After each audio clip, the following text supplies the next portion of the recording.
Hello everybody, this is Danny from Deepsouth Homestead. As you see here, we are in the process of, yes, and my seatbelt is not hooked, I will get it in just a second.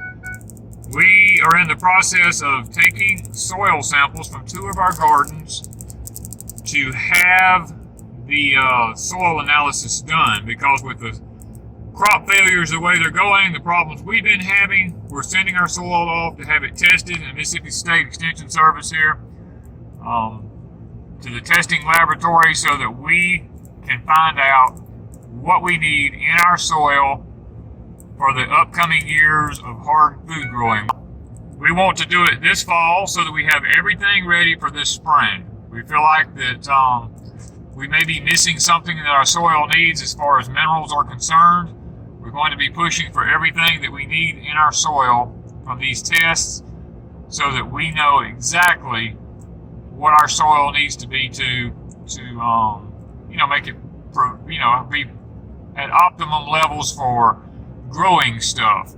And it's possible we're missing something because we don't really have the means to test for different trace minerals and stuff like that. So we're going to ask for that on this, even if it costs a little more. Right now it's $8 a box. You get one box per plot of land up to 10 acres that you need tested. You take 15 tablespoonfuls from different locations on the property from the first 6 inches of the soil. So that's what we've done. We went around our gardens, dug down, took 1 tablespoon per place in 15 different spots on the garden, put it in this box. We're going to be taking it and shipping it off now. And when the results comes in, we're going to show you guys what our soil needed here at Deepsouth Homestead. Right here in our garden, well, as you all seen, we took a soil sample because with the weather like it is and the problems we're having in gardening and not being able to get anything to grow like it's supposed to grow, I wanted to know what was up with my soil. Now, we don't use a lot of commercial fertilizer, mainly because of the salt that's in it. We mainly use natural fertilizers. I have huge trash piles around here that I've let rot for years and years of debris when we push and clear our land, and I take that once it's rotted and I put that in my gardens. And I will add occasionally a little bit of commercial fertilizer if I think I need it, but mainly in the form of nitrogen. So when we got our soil sample back, I took a soil sample of each garden plot and listed them as separate garden plots. And we got back the analysis to tell what we're low in and what we're high in, and I'm really shocked. The garden behind me right here, the first thing we look at is it has a soil pH of 5.5, which is acidic. But we mainly grow potatoes over here, so that's been perfectly fine for us. But this coming year, we're going to transition into this being more of a vegetable garden than just a potato garden. Now, the potatoes will probably go down the hill in the other garden spot down here, which is a 5.5, which is perfectly fine. But this one here is saying that I need to add 50 pounds of lime per 1,000 square feet in order to get the pH back up where it really needs to be around 6.8 to 7. So we know we've got to do that because that's what the paper says. But now, the paper tells me that my phosphorus level in this particular garden is 238 pounds per acre, which means the phosphorus in my soil, because I've dumped so much rotten wood and stuff like that in here and put a lot of it back in naturally, that it's extremely high. So we know when we go to add a fertilizer to the soil or try to amend our soil, we don't need any more phosphorus because we're very high in it. Now, the next thing on our list is the potassium level. The potassium level says that we have 107 pounds per acre, which is low. So we know now that we need to amend potassium back into our soil. The next thing on our list was magnesium. Magnesium level is 35 pounds per acre, which it says is high. So we don't need to add any magnesium back into our soil. The next thing on the list was zinc. Our zinc level is 0.1 pounds per acre, which means it's very low. And when it says it's very low on the chart, what it means is that your plants can actually die. And we are having some problem with dieback on a lot of our plants here. So we're knowing now that we've got to amend the soil with zinc. Now, our calcium level, see, this is what's confusing. Our calcium level for this particular garden is 626 pounds per acre. We don't need to add any calcium, but yet we're low on our pH. So we've got to add the right lime. We can't add a gypsum lime. We've got to make sure we add the right kind of lime back to the soil to get the pH up without actually raising our calcium level up. The total soluble salts in our garden, and when you see the total soluble salts in a garden, you want it to be low. Because when it's low, it simply means you haven't used a lot of commercial fertilizer in your garden and your soil is not over salty. Ours is 0.1, which means it's very low, which is good. That's what you want in your soil. Now, because of the pH, we're going to have to add 50 pounds of lime per 1,000 square feet to get the acreage back up to where it needs to be and get the pH back up where it needs to be. And it gives me some following recommendations. Before I plant, I need to add 3 pounds per 1,000 square feet of ammonium nitrate or ammonium sulfate into the soil. It says I can do either one. The problem is today we can't buy ammonium nitrate because of terrorism and drug dealers and stuff like that. So usually what most places sell now is ammonium sulfate. The soluble potash that we have to add muriate of potash. And we have to add 5 pounds per 1,000 square foot before we plant. And then we come back after we plant and our plants get up and we put 3 pounds of ammonium nitrate again as a side dress application 4 to 6 inches from the base of the plant after we get the plants up. Now, let's see, what else do we have here? Basically on this garden, that's about where we're at. We're not that far off. We're only low in potassium, and we're only low in zinc.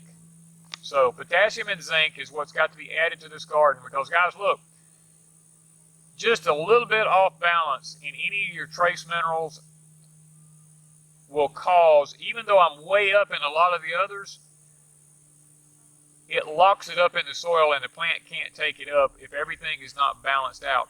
It doesn't matter how much fertilizer you put in the soil. If your pH is not right, your plant cannot take it up.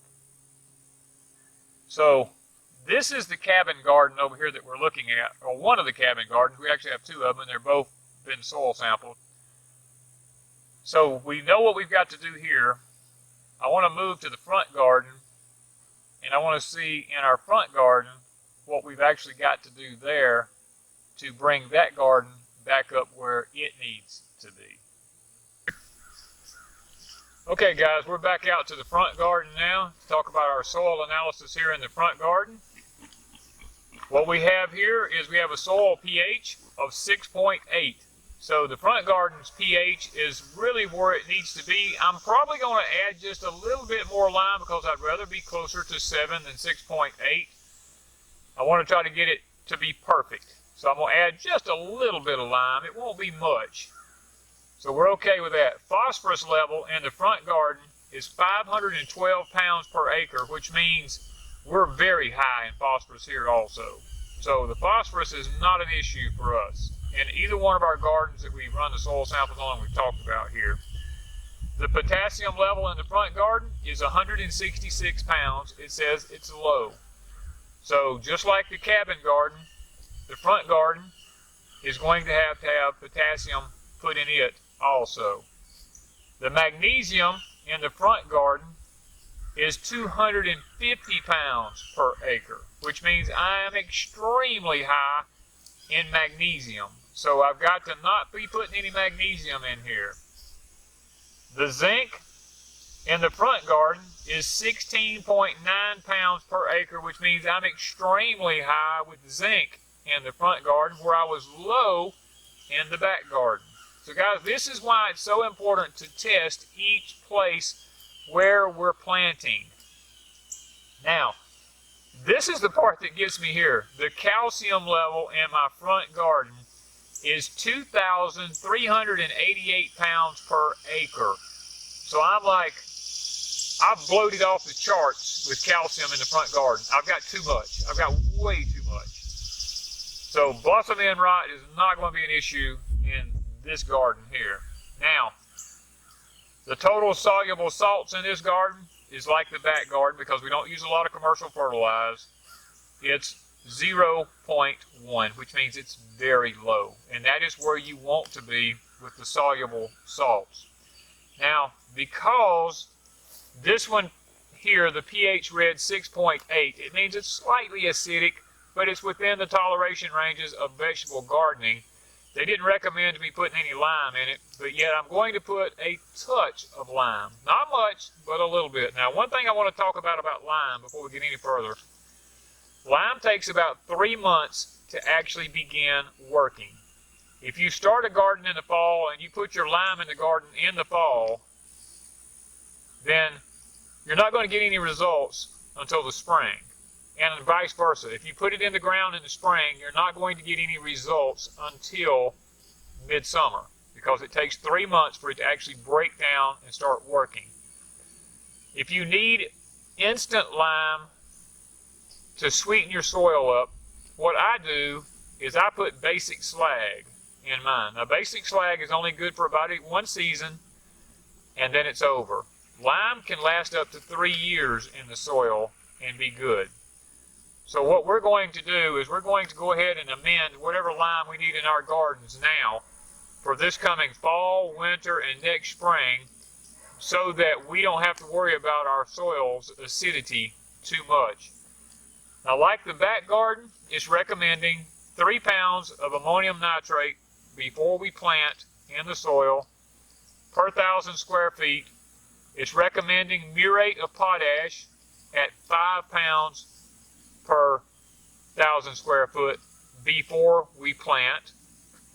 And then once our plants have been in the ground 4 to 6 weeks after we plant, it's recommending that we add 3 pounds of ammonium nitrate 4 to 6 inches from the base of the plants as a side dress application on the nitrogen in the soil.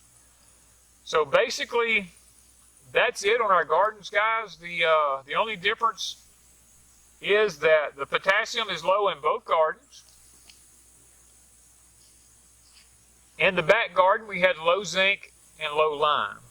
This garden, we just need potassium.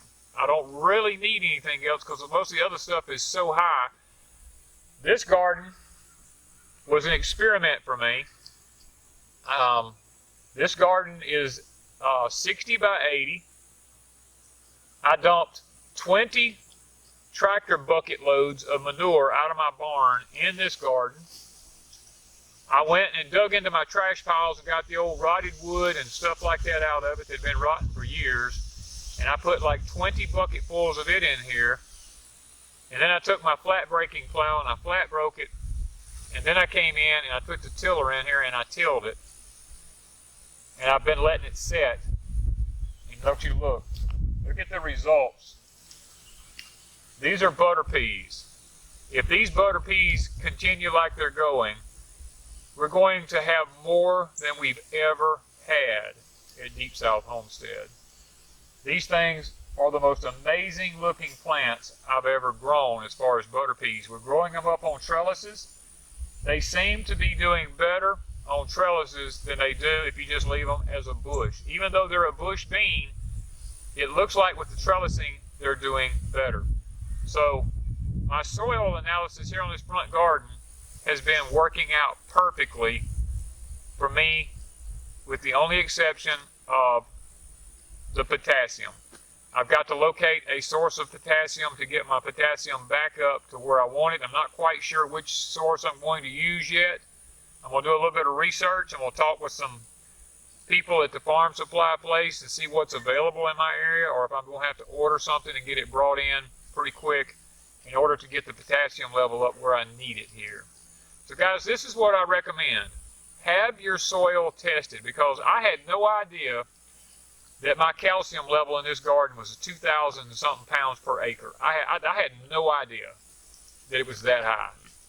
I knew that I was trying to kill the nematodes out of here by raising my pH up, because some of the research I found said that if I raised my pH up to a 7, that the nematodes could not, the root nematodes, the bad ones, could not stay in here. And then I solarized it to just as an experiment. And so far, this year, we've had 0 problems with nematodes. We also planted the broadleaf mustard, which was supposed to be a control for them. And with the combination of the lime, the solarizing, the broadleaf mustard, I think we finally got the root nematodes this year under control. And it also states if we do frequent tilling, bringing them to the surface, that the hot sun will destroy them. So we've done all of that this year. So what we're trying to do now is, once these crops come out this fall, we're going to try to come in here and amend all of the soil with potassium that it needs and get it ready for next spring, because we have big plans for this garden next spring. So guys, test your soil, find out what it needs, and put it there, because going into the growing seasons like we're going in with the weather anomalies, like they are, with the extremes and everything, it's going to be extremely important that you know where your soil is at, so that you can get the optimum growth out of your plants. Because it's kind of silly to plant a bunch of stuff not knowing where your garden's at with its minerals and stuff in it and its nutrition. Because if one thing's out, it will bind up and lock up where it can't take something else up, and your plants will struggle. So keep that in mind as you garden next year and you garden this fall. Thank you guys from Deepsouth Homestead.